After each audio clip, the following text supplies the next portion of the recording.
नमस्कार दोस्तों। आज की इस वीडियो में मैं डिस्कस करने वाला हूं जीएसटी रिफंड के केस पर। जी हां दोस्तों, जो हम एक्सपोर्ट करते हैं, ऐसे जेट को सप्लाई करते हैं या डीम्ड एक्सपोर्ट करते हैं, उस पर जो हमारा जीएसटी रिफंड बनता है, उस टॉपिक पर मैं डिस्कस नहीं कर रहा हूं।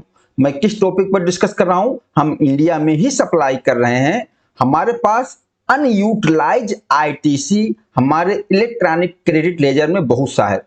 हम उस अनयूटिलाइज आईटीसी को कब रिफंड क्लेम कर सकते हैं सीधा अपने बैंक अकाउंट में, उस चीज पे मैं डिस्कस करने वाला हूं। और इस टाइम बहुत से लोगों के मन में एक सवाल और आ रहा है, जैसे अभी चल रहा है कि आने वाले टाइम में जीएसटी का रेट कम होगा, तो यहां पर यह भी लोग सोच रहे हैं कि मैंने जो प्रोडक्ट परचेज किया है उस पर मान लीजिए मैंने ज्यादा परसेंट रेट से जीएसटी पेमेंट किया है, हमारी आईटीसी जो है वह ज्यादा रेट से है।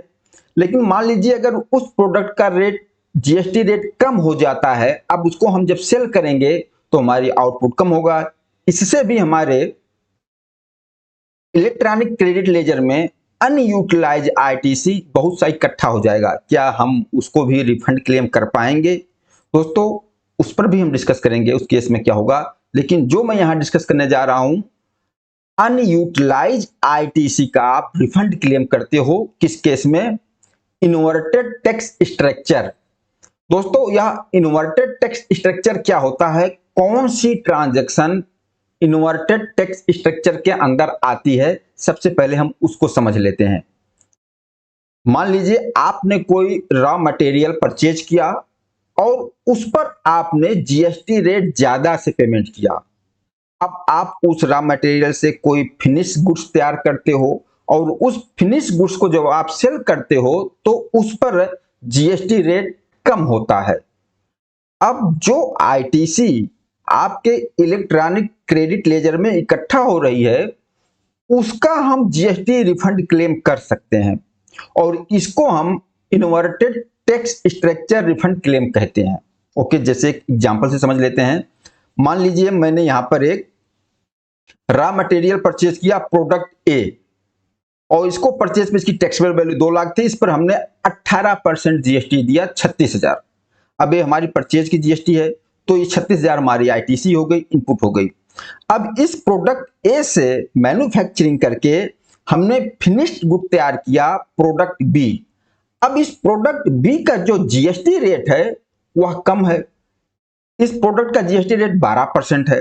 अब मान लीजिए मैंने इस प्रोडक्ट को सेल किया, 2,50,000 टैक्सेबल वैल्यू है और उस पर 12% जीएसटी लगाया 30,000। अब हमारी आउटपुट जो जीएसटी रेट है 12% और इनपुट का जो जीएसटी रेट है 18% इसी प्रोडक्ट का।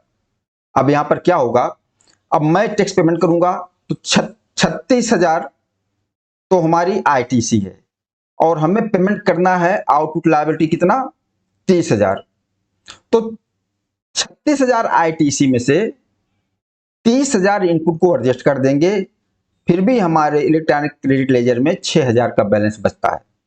अब ये 6,000 को हम क्लेम करेंगे और यह 6,000 हमारा इन्वर्टेड टैक्स स्ट्रक्चर में कवर होता है।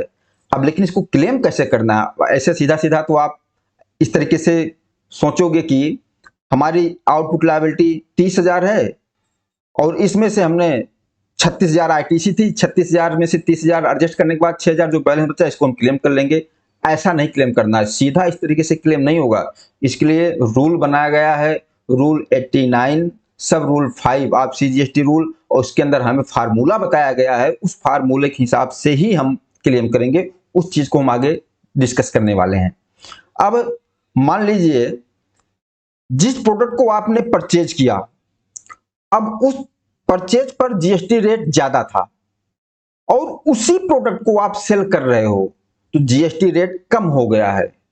इसकी वजह से आईटीसी बैलेंस है आपके इलेक्ट्रॉनिक क्रेडिट लेजर में, तो क्या इसका जीएसटी रिफंड क्लेम हम कर सकते हैं?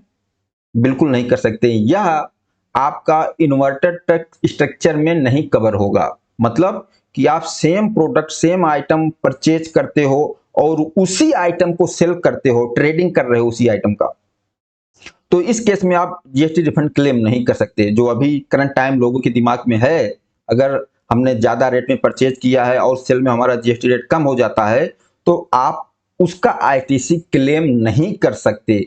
वह आपके जो भी बैलेंस होगा इलेक्ट्रॉनिक क्रेडिट लेजर में होगा और उसका सेटअप आप अपनी आउटपुट लायबिलिटी के लिए ही करोगे, उसका रिफंड क्लेम नहीं होगा। रिफंड क्लेम इन्वर्टेड टेस्ट स्ट्रक्चर में सिर्फ वही होगा जो आपने रॉ मटेरियल परचेज किया, कोई और प्रोडक्ट परचेज किया और उससे कोई और प्रोडक्ट बना दिया, दूसरा कोई प्रोडक्ट बना दिया फिनिश गुड्स, उसको जब सेल करोगे उसका जीएसटी रेट कम होगा, फिर आपका इन्वर्टेड टैक्स स्ट्रक्चर में केस कवर होगा, फिर आपका जीएसटी रिफंड बनेगा। ओके, अब हम यहां देखते हैं कि यह हम इन्वर्टेड टैक्स स्ट्रक्चर को किस तरीके से क्लेम करेंगे, उसका कैलकुलेशन कैसे करेंगे, उसका फार्मूला क्या है। सिंपल तरीके से हम बिल्कुल इस चीज को समझ लेते हैं। रूल 89 सब रूल 5 ऑफ सीजीएसटी रूल, इसमें फार्मूला हमें दिया गया है। क्या? मैक्सिमम रिफंड अमाउंट किस तरीके से कैलकुलेट किया जाएगा। इसका फार्मूला है turnover of inverted rated goods supply and services into net ITC. Net ITC का मतलब यहां होगा, इस नेट आईटीसी में आपका सर्विस की आईटीसी या कैपिटल गुड्स की आईटीसी नहीं इंक्लूड होगी, या वह आईटीसी जो आपने रूल 4A या रूल 4B में क्लेम कर लिया वह भी आईटीसी इसमें इंक्लूड नहीं होगी। ओके, तो net ITC divide adjusted total turnover of taxable. यहां पर अगर आपने नील रेटेड सप्लाई किया है या एग्जाम सप्लाई किया उसको नहीं लेना है। Adjusted total turnover of taxable product minus tax payable on inverted rated supply, जो भी आएगा वह आपका रिफंड बनेगा। ये तो फार्मूला दिया हुआ है। अब इस फार्मूला को हम एक एग्जांपल से सेट करते हैं, फिर मैटर ज्यादा क्लियर होगा। आइए, अब मान लीजिए यहां पर मैंने एक रॉ मटेरियल परचेज किया प्रोडक्ट ए, और इस प्रोडक्ट ए को जब परचेज किया तो हमने एक परचेज किया जिस पर इनपुट रेट जो हमारा परचेज रेट था 18% जीएसटी रेट था, तो इसकी आईटीसी हमारी 54,000 बनी थी। इसी प्रोडक्ट को दोबारा परचेज किया, उस पर 18% जीएसटी रेट था, उस पर 36,000 की आईटीसी थी। ये परचेज का हमारा परचेज रेट का 18% के हिसाब से आईटीसी हमारी है। कितनी आईटीसी परचेज पर हमारी? 90,000। ओके, अब इस प्रोडक्ट जो रॉ मटेरियल ए है इससे हमने प्रोडक्ट तैयार किया, मैन्युफैक्चरिंग करके एक प्रोडक्ट तैयार किया, प्रोडक्ट सी, दूसरा प्रोडक्ट डी। अब प्रोडक्ट सी को जब सेल किया, टर्नओवर हमारी 5 लाख का सेल किया, और इस पर जो जीएसटी रेट है हमारा आउटपुट जीएसटी रेट 5% है। ओके, और दूसरा प्रोडक्ट जो डी तैयार किया 4.5 लाख का सेल किया, और इस पर हमारे आउटपुट जो जीएसटी रेट है इस प्रोडक्ट पर 18% है। ओके, अब यहां हमें यह देखना है कि हमारा इन्वर्टेड टैक्स स्ट्रक्चर में कौन सी सप्लाई कवर हो रही है। तो देख लेते हैं। ये प्रोडक्ट एक पे हमने 18% जीएसटी रेट दिया। अब इससे प्रोडक्ट सी तैयार हुआ। अब प्रोडक्ट सी पर आउटपुट जीएसटी रेट 5%। अब यहां देखो हमारी आउटपुट जीएसटी रेट 5% है, कम है, और जो हम परचेज किया तो 18% जीएसटी था। तो ये 5 लाख वाली जो सप्लाई है प्रोडक्ट सी, यह हमारा इन्वर्टेड टैक्स स्ट्रक्चर में कवर हो रहा है।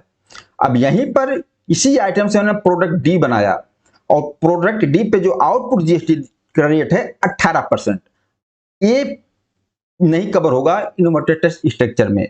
तो हमने देख लिया कि हमारा 5 लाख वाला जो टर्नओवर है, 5 लाख वाली जो सप्लाई है, यह इन्वर्टेड टैक्स स्ट्रक्चर में कवर हो रहा है। ओके, अब फार्मूला क्या कहता है? फार्मूला ये कह रहा है turnover of inverted rated supply. तो हमने इसमें क्या देखा, हमारी इन्वर्टेड रेटेड सप्लाई वाली टर्नओवर कौन सी है? ये सी प्रोडक्ट 5 लाख, तो हमने ले लिया 5 lakh into net ITC. Net ITC मैंने पहले ही बोला, आपकी नेट आईटीसी में आपकी कैपिटल गुड्स की आईटीसी या सर्विस की आईटीसी नहीं कवर होगी। तो हमारा यहाँ प्रोडक्ट का ही आईटीसी है, गुड्स की आईटीसी है। तो टोटल नेट आईटीसी हमारी कितनी है? 90,000। तो 90,000 divide adjusted total taxable turnover. अब टोटल टैक्सेबल टर्नओवर में टोटल जोड़ लेंगे 5 लाख सी प्रोडक्ट का, डी प्रोडक्ट का 4.5 लाख, टोटल 9.5 लाख। तो डिवाइड कर दिया 9.5 lakh. Okay, minus tax payable on inverted rated supply. अब इन्वर्टेड रेटेड की जो सप्लाई हुई थी उस पर कितना हमारा जीएसटी आउटपुट बनता था, तो हमारा इन्वर्टेड रेटेड जो टैक्सेबल सप्लाई कितनी है 5 लाख सी प्रोडक्ट, और 5 लाख पे 5% जीएसटी रेट था, कितना बनता 25,000, तो माइनस 25,000। बिल्कुल एग्जाम्पल फार्मूला के साथ हमने फिट किया सिंपल तरीके से समझने के लिए। अगर आपने जीरो रेटेड सप्लाई किया था और एक्सपोर्ट पे जो जीएसटी रिफंड क्लेम किया था वह चीज इसमें नहीं कवर कर रहा हूं मैं। ओके, अब इसको देख लो, कैलकुलेशन लगा लीजिए, कितना बनता है 47,368 माइनस 25,000, तो 22,368 आपका रिफंड क्लेम बनेगा।